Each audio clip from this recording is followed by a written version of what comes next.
Hello friends, this is Jitendra Singh. Welcome to exam trips. Exam trips पर आप सभी का एक बार फिर स्वागत है। और आज हम स्टार्ट करने वाले हैं ईवीएस। ओके। और ईवीएस में हम पारिस्थितिकी तंत्र यानी कि हम पारितंत्र आज हम पढ़ने वाले हैं, जिसको आप बोलते हैं इको सिस्टम। ओके। तो जिन स्टूडेंट का R O and A R O, इसके साथ साथ जैसे आपका यूपीटेट हो जाते हैं, और इसके साथ साथ आपकी परीक्षा होती हैं बहुत सारी, इसमें एसएससी और एसएससी जीडी, इसके साथ बहुत सारी जो परीक्षाएं लगी हुई हैं आपकी, जैसे पेट है। तो जो स्टूडेंट हमें फॉलो करेंगे, तो आपको सबसे बेहतर कंटेंट आपको पूरे यूट्यूब पर हमने आपको उपलब्ध कराएंगे। इसके साथ साथ अगर आपने इस वीडियो को अगर आपने मिस कर दिया, तो पर्यावरण में या इन्वायरमेंट में आप कहीं ना कहीं 2 से 3 नंबर आप जरूर मिस कर देंगे। और इस क्लास से जितने प्रश्न आपके एग्जाम में बनेंगे, हम सभी प्रश्नों को, सभी उत्तर को आप लोगों को बताते हुए भी चलेंगे कि इस क्लास से कितने प्रश्न आपके एग्जाम में बन सकते हैं, इसमें कौन इंपॉर्टेंट है और कौन सा नहीं है। इसीलिए अगर आप चैनल पर नए हैं तो चैनल को ईमानदारी के साथ सब्सक्राइब कर लीजिए और बेल आइकन को ऑल प्रेस प्रेस कर लीजिए, ताकि मेरे द्वारा जो वीडियोज आप तक पहुंचानी हो या कोई जानकारी पहुंचानी हो, आप तक वो पहुंच सके। तो हम स्टार्ट करते हैं अपनी ईवीएस की क्लास नंबर फर्स्ट को। ओके। इसलिए ध्यान से पढ़िए, अपनी नोट पेन और नोटबुक उठाना और उसे शॉर्ट नोट्स बनाओ और उसी में लिखो। तो स्टार्ट करते हैं हम जो टॉपिक है ईवीएस का फर्स्ट टॉपिक है, यानी पारितंत्र। ये पारितंत्र है क्या, किसे कहते हैं? इंग्लिश में बोलते हैं हम इकोसिस्टम। ओके। लिखा है किसी वातावरण में, और ये प्रॉपर नोट्स हैं। ओके, प्रॉपर नोट्स है, मास्टर नोट्स है। इस नोट से आपको एक भी शब्द आपको एक्स्ट्रा लिखा नहीं मिलेगा। ओके। इसलिए आप बेफिक्र रहिए, हम आपको बेहतर से बेहतर कंटेंट देने का प्रयास कर रहे हैं। आपका केवल यही एक प्रयास रहेगा आपका, आप इस वीडियो को जितना हो सके आप शेयर कर दीजिए, फेसबुक, यूट्यूब पर और इंस्टाग्राम पर, बहुत सारे प्लेटफॉर्म पर है। ओके। तो हम स्टार्ट करते हैं अपनी क्लास को। किसी वातावरण या आवास में जैविक और अजैविक जो हमारे जो घटकों की अंतः क्रिया या अन्योन्य क्रिया को पारितंत्र कहते हैं। अब कैसे? किसी वातावरण में, यहाँ पर से आपको एक नंबर बन जाएगा, एक नंबर का ये प्रश्न है, कहीं ना कहीं पूछेगा कि पारितंत्र में कौन कौन से घटक शामिल होते हैं। नंबर ए जैविक, नंबर बी अजैविक अजैविक, नंबर सी अजैविक, नंबर डी इनमें से कोई नहीं। तो आपको वहां पर उत्तर मानना पड़ेगा अजैविक एवं जैविक घटक शामिल होते हैं किसमें? पारितंत्र में। आपका एक नंबर यहाँ से बन जाएगा। अगर आपको समझ में आ रहा होगा तो आप ईमानदारी के साथ चैनल को सब्सक्राइब करके रखेंगे, तो हमारी क्लासें जो हम पढ़ा रहे हैं सभी क्लासें आप तक पहुंचेंगी। हम क्लासें हिंदी की पढ़ा रहे हैं, हम साइंस की पढ़ा रहे हैं, हम पढ़ा रहे हैं उसकी ज्योग्राफी यानी कि भूगोल की, हम पॉलिटी की भी क्लास इसमें ऑलरेडी चैनल पर पढ़ रही है। इसके साथ साथ आज ये आपकी क्लास ईवीएस की भी क्लासें हैं। तो ऐसी क्लासें पाने के लिए आप हमारे चैनल को सब्सक्राइब करके ही रखिए। ओके। बाद में मेरे पास होना था कि भाई हमने आपका चैनल सब्सक्राइब तो कर रखा है पर उसका भी लिंक नहीं आता, हो सकता है कि यूट्यूब का भी लिंक ना भेजे, इसीलिए तो आप चैनल पर सब्सक्राइब कर लीजिए। अगर आपको नहीं भेज रहा तो हमारा एक व्हाट्सअप नंबर है, एक मिनट में लिख देता हूँ कहीं पर, सिंपल। हाँ, आप इस पे अगर ज्वाइन करेंगे तो निःशुल्क क्लासें आपको मिलेंगी हमारी तरफ से। ओके। ये है क्लासें, ये मोबाइल नंबर है मेरा 8400 और 65 65 98 और 44। अपना नाम और अपनी जो आप तैयारी कर रहे हैं R O and A R O या यूपी पेट की, तो आप इधर लिखकर भेज दीजिए। हम आपको बेहतर तरीके से आपको हम कंटेंट देंगे।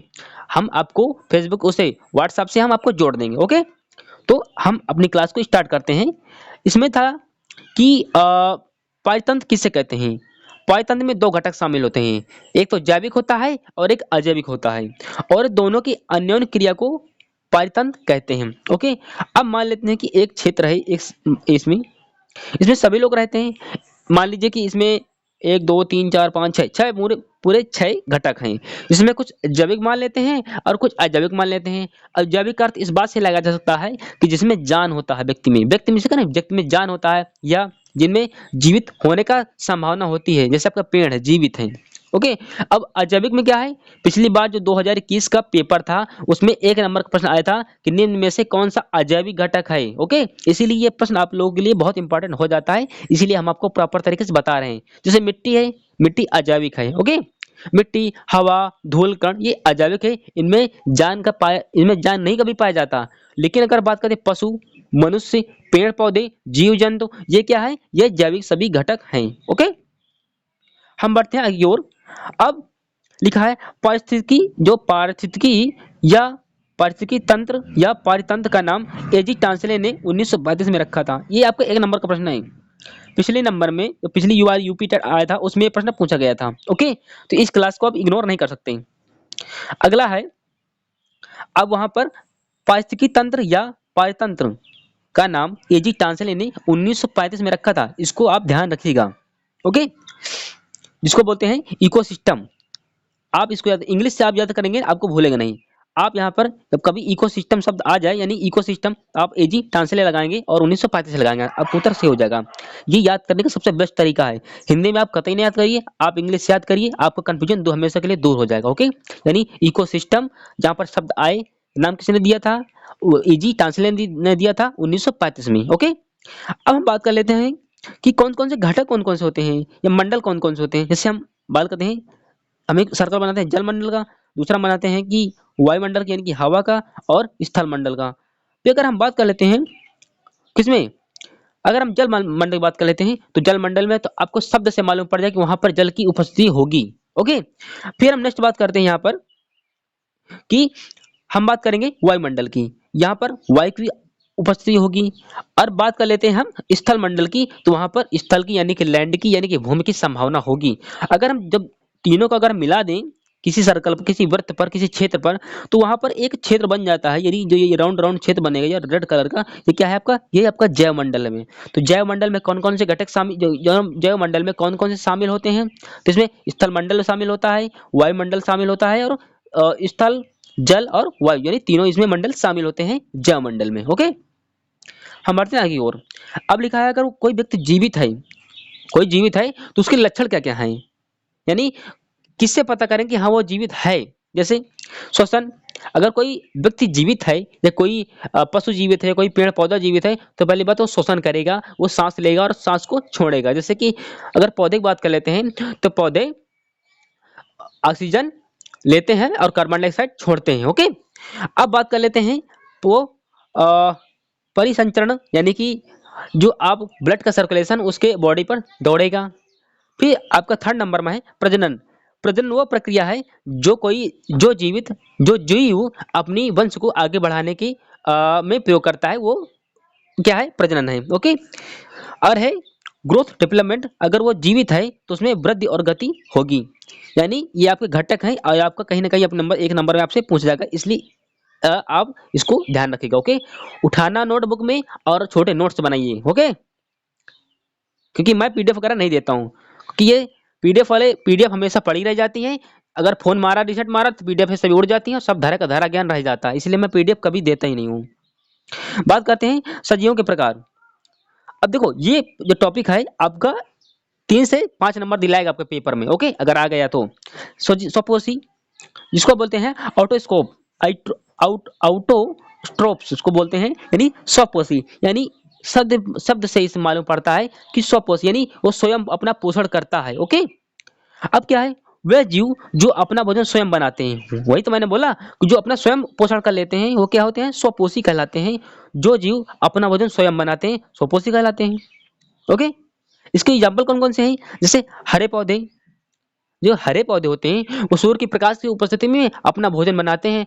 और सबसे बड़ा रोल किस, अगर पेड़ भोजन अपना बना रहा है तो सबसे बड़ा रोल उन पत्तियों का होता है। कहीं कहीं पर पूछ लेता है कि जब प्रकाश संश्लेषण की क्रिया होती है तो पौधे का कौन सा भाग सक्रिय रहता है या कौन सा भाग प्रकाश संश्लेषण करता है, तो पत्ती इसमें महत्वपूर्ण भूमिका निभाती है। अब बात करते हैं नीले हरित शैवाल, जिसको बोलते हैं साइनोबैक्टीरिया। इसमें कौन कौन से आते हैं, इसमें नीले हरित शैवाल में जल, ऑक्सीजन और सूर्य का प्रकाश। नीले हरित शैवाल में तालाब किनारे ये अधिकतर आपको दिखने को मिलेंगे, और ये नीले वो हरे रंग के होते हैं। इसमें जल, ऑक्सीजन और प्रकाश संश्लेषण से, ये सूर्य का प्रकाश से प्रकाश संश्लेषण के क्रिया करेगा। कौन करेगा, ये नीले हरित शैवाल। ओके, अब इसमें है कुछ साइनो संश्लेषण जीवाणु होते हैं जो भी प्रकाश संश्लेषण करते हैं। अब ये प्रकाश संश्लेषण की क्वेश्चन है, कहीं ना कहीं एक अच्छा क्वेश्चन कक्षा 9th की है। ओके, तो अगर 9th वाले भी क्लास देखोगे तो इसमें उनके लिए भी कोई ये गलत बात नहीं है। ओके, उनका नॉलेज ही इम्प्रूव हो, यानी उनका नॉलेज ही बढ़ेगा, नॉलेज घटेगा नहीं कभी। अगर बात कर लेते हैं हम सिक्स सिक्स कार्बन डाइऑक्साइड और 12 अगर आप जल को यानी 12H2 अगर आप मिला देंगे तो प्रकाश संश्लेषण जब क्रिया करेगा, ये प्रकाश संश्लेषण जब क्रिया करेगा वो विद्युत में करेगा, तो यहाँ पर से एक ग्लूकोज बनेगा और 6 ऑक्सीजन बनेंगे और 6 से जल बनेंगे। ओके, ये बैलेंसिंग आप लोगों को कर लीजिए, बैलेंसिंग करने होते हैं। अब ये पर्णहरित सूर्य के प्रकाश की उपस्थिति में ये प्रकाश संश्लेषण करेगा। ओके, और ये दिन के समय ही करेगा। हम बढ़ते आगे की ओर। अब बात करते हैं यानी रासायनिक पदार्थ कौन होते हैं। जब सूर्य का प्रकाश पृथ्वी पर आता है और किसी पौधे पर उसकी किरणें पड़ती हैं तो वह भौतिकी, रासायनिक या जैव कौन से उसमें गुण पाया जाता है, तो वो उसमें रासायनिक गुण पाए जाते हैं, क्योंकि सूर्य के प्रकाश से वो पौधे को ऊर्जा और भोजन दोनों मिलती है। ओके, अब है रासायनिक पदार्थ की हम बात कर लेते हैं। तो ये पर्णहरित की अनुपस्थिति में, ओके उपस्थिति में नहीं, पर्णहरित की अनुपस्थिति में ये साइनो संश्लेषण यानी भोजन बनाएगा। देखो, पर्णहरित के कारण ही पत्ती का रंग हरा होता है। जिन पत्तियों का पर्णहरित रंग पर्णहरित नहीं उनमें पाया जाता है वो पत्तियां पीली पड़ जाती हैं। ओके, बढ़ते आगे की ओर। लिखा है परपोषी, पर यानी पराया यानी दूसरे पर जो निर्भर हैं, जो जो दूसरे के पोषण पर निर्भर हैं, उन्हें आप कहेंगे परपोषी। ओके, इसीलिए आप इस शब्द से ही आप अपनी मस्तिष्क में, अपने माइंड में हेडिंग बना कर चलिएगा, ताकि वहां पर लिखने में आपको आसानी होगी या आपको पेपर हल करने में आपको आसानी होगी। वे जीव जो अपना भोजन खुद नहीं बना पाते, यानी वो जीव अपना भोजन स्वयं नहीं बना पाते, बल्कि क्योंकि वे अपना भोजन नहीं बना पाते और वो दूसरों पर निर्भर रहते हैं, इसलिए उनको बोलते हैं परपोषी, क्योंकि उनमें जो पर्णहरित अनुपस्थिति होता है, यानी उनमें पर्णहरित उपस्थिति की उनमें नहीं होती है। ओके, अब परपोषी अपने भोजन के लिए दूसरों पर निर्भर होते हैं। बिल्कुल करेक्ट बात है, बिल्कुल सही बात है। आपसे कहीं ना कहीं 1-2 नंबर में आपसे पूछा जाएगा। ओके, जैसे अमरबेल, जो अमरबेल होता है वो जो पूर्णतः ना परपोषी होता है। अमरबेल अगर ये पीले कलर का होता है, अगर ये किसी बबूल पर या किसी पेड़ पर इसको फेंक दिया जाता है, मतलब डाल दिया जाता है, तो ये पूरे पेड़ पर फैल जाता है। ओके, तो ये दूसरों पर निर्भर करता है, लेकिन जिस पेड़ पर पड़ेगा उसका वो सत्यानाश कर देगा पेड़ को। ओके, इसलिए अमरबेल को जिसके इसमें पूर्णतः ना परजीवी होता है, और इसमें सबसे खास बात यह है कि इसमें जड़ नहीं होता। ओके अब है मिश्रित पोषी यानी मिक्सचर यानी मिक्सोट्रोप्स यानी मिश्रित पोषी, यानी इनमें ये ऐसे होते हैं, जीव होते हैं, इनमें स्वपोषी और परपोषी दोनों के लक्षण पाए जाते हैं। इन्हें आप कहेंगे मिश्रित पोषी, जैसे जुगलीना और कीट बच्ची पौधे। अब कीट बच्ची पौधे क्या है, हम बेहतर तरीके से पढ़ेंगे कौन कौन से हैं। जैसे कीट बच्ची पौधे, उनमें नाइट्रोजन का अनुपस्थिति रहती है। किनमें, जो कीट बच्ची पौधे होते हैं, तभी वे जो पौधे वो गंध निकालते हैं और उन जीवों को, जैसे मेढक है, मक्खी है, उनको अपने अंदर खा जाते हैं और उनसे नाइट्रोजन प्राप्त करते हैं। कौन, कीट बच्ची पौधे। कौन कौन से हैं, जैसे घटपर्णी पौधा है आपका, जिसको आप बोलेंगे नेफेंथीस। ओके, जैसे ड्रोसेरा है। ओके, जैसे डार्निया है।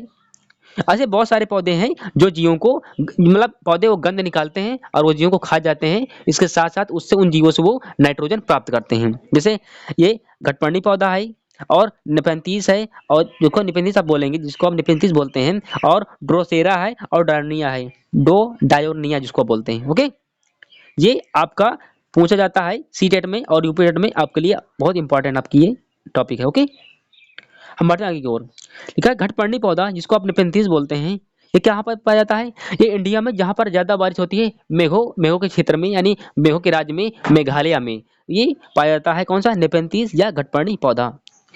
ये पाया जाता है इंडोनेशिया में पाया जाता है, और ये पाया जाता है ऑस्ट्रेलिया में। ओके, इंडिया में मेघालय और ऑस्ट्रेलिया और सॉरी इंडोनेशिया।